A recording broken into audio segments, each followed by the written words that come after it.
Good morning everyone. आज video रे आम डिस्कस करवा जे प्लस टू जो प्लस थ्री जो वैकेंट सीटा रही अर्थात सेकेंड राउंड सिलेक्शन ताहा केबे आसीबो एवं वैकेंट सीटा आम केमिति चेक करवा ता सहित plus three second round selection रे कट ऑफ टा केते कमिबो कौन से विषय आज डिस्कस करवा।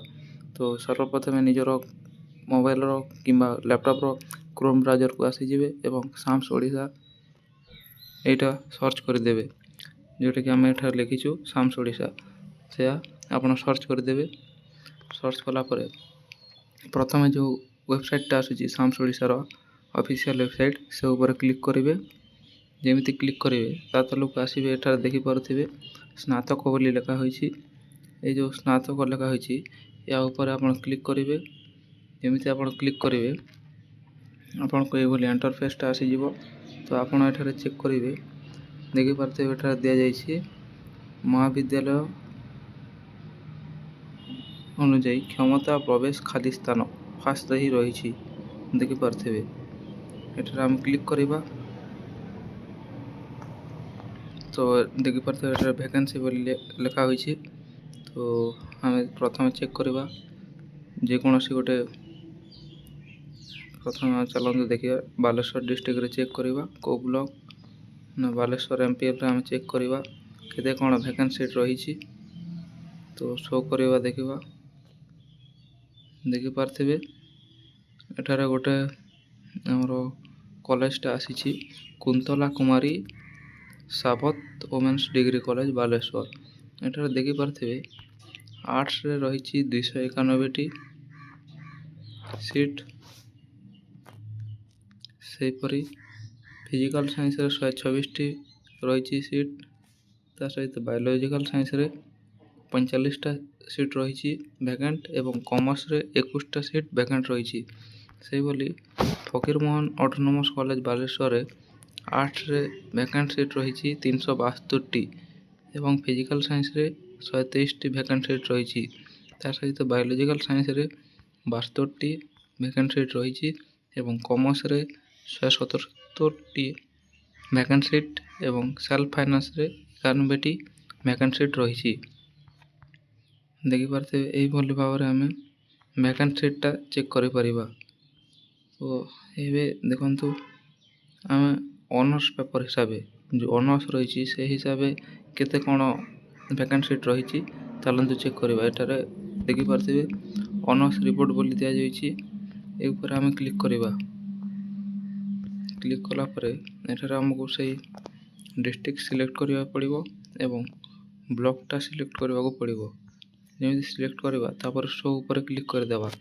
शो ऊपर क्लिक कलापर एठार देखिपे जो Kuntala Kumari Sabat women's degree college Baleshwar जो रही आर्ट स्ट्रीम रे जो BA in economics and data analytics रे आपड़ देखिपे ऑनर्स स्ट्रेंटा रही 32टारू टोटाल एडमिशन कर दुईटी मात्र 2टा एडमिशन कर 30टी वैकेंट सीट रही।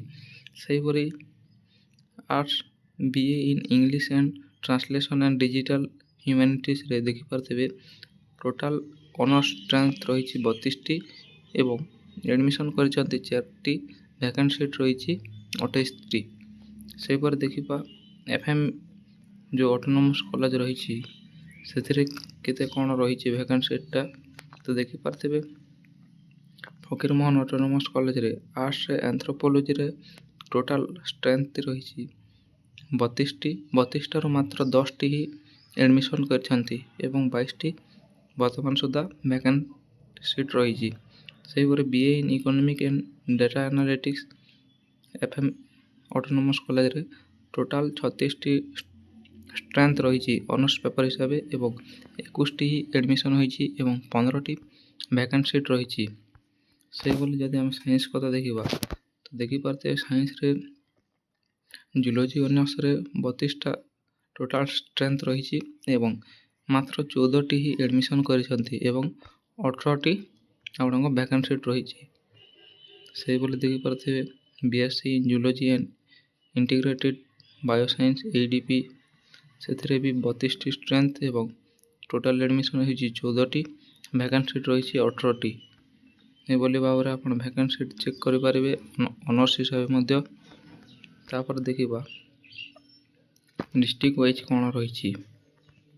ଡିଷ୍ଟ୍ରିକ୍ଟ ୱାଇଜ୍ ଯଦି ଆମେ ଚେକ୍ କରିବା ତେବେ ଆପଣ ଦେଖିପାରୁଥିବେ ଅନୁଗୁଳରେ ଟୋଟାଲ୍ ରହିଛି 27ଟି କଲେଜ। ସେ 27ଟି କଲେଜରୁ ଯେଉଁ ଷ୍ଟ୍ରେନ୍ଥଟା ରହିଛି ଏଡ଼ମିସନ୍ କରିବାର କ୍ୟାପାସିଟି ଯେଉଁ ରହିଛି 3788ଟି, ମାତ୍ର ଏଡ଼ମିସନ୍ କରିଛନ୍ତି 1293ଟି। ଭ୍ୟାକେନ୍ସି ସିଟ୍ଟା ରହିଛି 2490ଟି ଭ୍ୟାକେନ୍ସି ସିଟ୍ ରହିଛି ଆର୍ଟ୍ସ ଷ୍ଟ୍ରିମ୍ରେ। ସେହିଭଳି ଫିଜିକାଲ୍ ସାଇନ୍ସରେ ଆପଣ ଦେଖିପାରୁଥିବେ ଟୋଟାଲ୍ ଯେଉଁ ଷ୍ଟ୍ରେନ୍ଥ ରହିଛି 1500ଟି ଏବଂ ଏଡ଼ମିସନ୍ କରିଛନ୍ତି ମାତ୍ର 280ଟି। ଭ୍ୟାକେନ୍ସି ସିଟ୍ ରହିଛି 1220ଟି ଭ୍ୟାକେନ୍ସି ସିଟ୍ ରହିଛି। ଠିକ୍ ସେହିଭଳି ବାୟୋ ସାଇନ୍ସରେ ଟୋଟାଲ୍ ଷ୍ଟ୍ରେନ୍ଥଟା ରହିଛି 854, ଏଡ଼ମିସନ୍ କରିଛନ୍ତି ମାତ୍ର 156 ଏବଂ ଭ୍ୟାକେନ୍ସି ସିଟ୍ଟା ରହିଛି ସେଇଆ 698ଟି ରହିଛି। ଠିକ୍ ସେହିଭଳି କମର୍ସରେ ମଧ୍ୟ ଟୋଟାଲ୍ ଷ୍ଟ୍ରେନ୍ଥ ରହିଛି 480ଟି, ଏଡ଼ମିସନ୍ କରିଛନ୍ତି ମାତ୍ର 103ଟି ଏବଂ ଯେଉଁ ଭ୍ୟାକେନ୍ସିଟା ରହିଛି ତାହା 377ଟି ରହିଛି। ଠିକ୍ ସେହିଭଳି ସେଲ୍ଫ ଫାଇନାନ୍ସରେ ମଧ୍ୟ ଟୋଟାଲ୍ ଷ୍ଟ୍ରେନ୍ଥଟା ରହିଛି 60ଟି, ମାତ୍ର ଏଡ଼ମିସନ୍ କରିଛନ୍ତି 40ଟି ଏବଂ ଭ୍ୟାକେନ୍ସି ଯେଉଁ ରହିଛି ତାହା 20ଟି ଭ୍ୟାକେନ୍ସି ସିଟ୍ ରହିଛି। ସେହିଭଳି ସଂସ୍କୃତରେ ଟୋଟାଲ୍ ଷ୍ଟ୍ରେନ୍ଥ ରହିଛି 64ଟି, ଏଡ଼ମିସନ୍ କରିଛନ୍ତି ମାତ୍ର 13ଟି ଏବଂ ଭ୍ୟାକେନ୍ସି ସିଟ୍ ରହିଛି 51ଟି। ଠିକ୍ ସେହିଭଳି ଦେଖିପାରୁଥିବେ ଲ'ରେ ମଧ୍ୟ ଏବଂ ଟୋଟାଲ୍ ଯେଉଁ ଷ୍ଟ୍ରେନ୍ଥ ରହିଛି 6746ଟି ଷ୍ଟ୍ରେନ୍ଥ ରହିଛି, ଏଡ଼ମିସନ୍ କରିଛନ୍ତି ମାତ୍ର 1890 ଜଣ ଏବଂ ଭ୍ୟାକେନ୍ସି ସିଟ୍ ରହିଛି 4856। ଦେଖିପାରୁଥିବେ ଏହିଭଳି ଭାବରେ ନିଜ ନିଜ ଯେଉଁ ଆପଣଙ୍କ ଡିଷ୍ଟ୍ରିକ୍ଟ ରହିଛି ସେହି ହିସାବରେ ଆପଣ ଚେକ୍ କରି ମଧ୍ୟ ପାରିବେ ଯେ କେଉଁ ଡିଷ୍ଟ୍ରିକ୍ଟ ଆପଣ ଆଉ କେତେ କ'ଣ ଭ୍ୟାକେନ୍ସି ସିଟ୍ ରହିଛି। ଦେଖିପାରୁଥିବେ ଏଠାରେ ଟୋଟାଲ୍ କେତେ କ'ଣ ଯେଉଁ ଭ୍ୟାକେନ୍ସି ସିଟ୍ଟା ରହିଛି। ତ ଆସନ୍ତୁ ଏବେ ଜାଣିବା ଯେ ଟୋଟାଲ୍ କ'ଣ ଯେଉଁ ସେକେଣ୍ଡ ରାଉଣ୍ଡ ସିଲେକ୍ସନ୍ରେ କେତେ କ'ଣ ଆପଣଙ୍କ ଯେଉଁ କଟ୍ଅଫ୍ଟା କମିବ ସେକେଣ୍ଡ ରାଉଣ୍ଡ ସିଲେକ୍ସନ୍ରେ। ତ ଯଦି ଆମେ ସେକେଣ୍ଡ ରାଉଣ୍ଡ ସିଲେକ୍ସନ୍ର କଥା କହିବା ତାହେଲେ ସେକେଣ୍ଡ ରାଉଣ୍ଡ ସିଲେକ୍ସନ୍ରେ ଯେଉଁ ଚାନ୍ସଟା ରହିଛି ସେକେଣ୍ଡ ରାଉଣ୍ଡ ସିଲେକ୍ସନ୍ ଯେଉଁ +3 ସେକେଣ୍ଡ ରାଉଣ୍ଡ ସିଲେକ୍ସନ୍ ଯେଉଁ ରହିଛି ସେଇ ସେକେଣ୍ଡ ରାଉଣ୍ଡ ସିଲେକ୍ସନ୍ରେ ଯେଉଁ ଚାନ୍ସ ରହିଛି ଯେ କେତେ କ'ଣ କଟ୍ଅଫ୍ଟା କମିବ, ଅର୍ଥାତ୍ ସେକେଣ୍ଡ ରାଉଣ୍ଡ ସିଲେକ୍ସନ୍ରେ ଆପଣଙ୍କ ମିନିମମ୍ ଧରିକି ଚାଲନ୍ତୁ ଯେ ସେକେଣ୍ଡ ରାଉଣ୍ଡ ସିଲେକ୍ସନ୍ରେ ଆପଣ 2ରୁ 2.5% ଯେଉଁ ଫାର୍ଷ୍ଟ ରାଉଣ୍ଡ ସିଲେକ୍ସନ୍ରେ ଯେତେ ଯାଇଥିଲା କଟ୍ଅଫ୍ଟା ସେଥିରୁ 2ରୁ 2.5% ମାଇନସ୍ କରିଦେବେ। 2ରୁ 2.5% ମାଇନସ୍ କଲା ପରେ ଯେତେ ବଲିବ ସେଇଆ ହେଉଛି ସେକେଣ୍ଡ ରାଉଣ୍ଡ ସିଲେକ୍ସନ୍ରେ ସେକେଣ୍ଡ ରାଉଣ୍ଡ ସିଲେକ୍ସନ୍ର ଏକ୍ସପେକ୍ଟେଡ଼୍ ଯେଉଁ କଟ୍ଅଫ୍ ମାର୍କ। ଏଇଟା ଦେଖନ୍ତୁ ମୁଁ ଏକ୍ସପେକ୍ଟେଡ଼୍ କହୁଛି, ଆକ୍ଚୁଆଲ୍ ନାହିଁ। ଏହାଠୁ କମି ମଧ୍ୟ ପାରେ, ଆଉ କେଉଁ ଜାଗାରେ 3.5% ତ କେଉଁ ଜାଗାରେ 4% ମଧ୍ୟ କମିପାରେ। ଯେଉଁ ଏକ୍ସପେକ୍ଟ କରାଯାଉଛି ତାହା 2ରୁ 2.5% କମିବ ବୋଲି ଏକ୍ସପେକ୍ଟ କରାଯାଉଛି।